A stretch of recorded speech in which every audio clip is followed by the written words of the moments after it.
Evo ga, gospodine Štimac, evo mirovinski fondovi kako su poslovali prošle godine, 2019. Jako dobri rezultati su ostvareni u 2019. godini za naše članove. Ostvareni su vrlo dobri prinosi u fondu A, koji je fond koji može ulagati najviše u dionice. Ostvareno je preko 13% prinosa. U fondu B, koji je najbrojniji fond, u kojem je 106 milijardi kuna imovine, ostvareno je 9% prinosa, i u fondu C, to je onaj fond u kojima su članovi 5 godina prije odlaska u mirovinu, ostvareno je 5,3% prinosa. To je sve skupa 112 milijardi, je li tako? Ukupno je u sustavu 112 milijardi kuna i to preko 2 milijuna hrvatskih građana je u obveznim mirovinskim fondovima. Ono što najviše zanima naše građane je to da li je taj novac siguran u mirovinskim fondovima, da li se s njime dobro raspolaže i da li se ga dobro ulaže. Pa ja mislim da same činjenice o tome kad se napravi 13,9% prinosa govori o tome kako se tim novcima ulaže.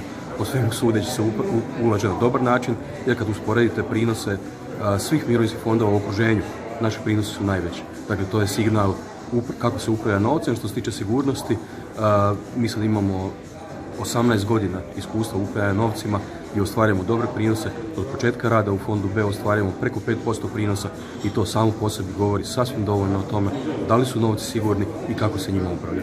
Gdje najviše ulažete? Još uvijek najviše se ulaže u hrvatske državne obveznice, nekakvih 60 nešto posto portfelja u hrvatskim državnim obveznicama.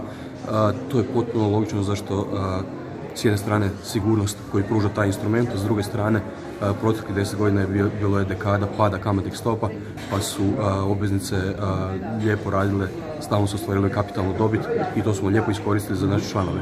Narednih 10 godina neće biti ta situacija i upravo ulazimo u proces restrukturiranja našeg portfelja na način da sve više idemo prema alternativnim klasama imovine, klasičkim vrijednosnim papirima, tako da našim članovima osiguramo pristojne prinose i u narednom periodu.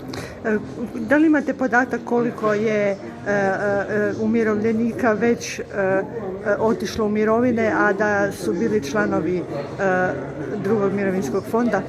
Postoje ti podaci, no međutim ono što je bitno za reći je da lani, nakon što je našim članovima omogućen dodatak na mirovinu koju su imali prije članovi koji su bili izvan drugog stupa, a sad je to omogućeno i članovima drugog stupa, dakle u ovom trenutku već nekakvih oko 50% ljudi bira kombiniranu mirovinu.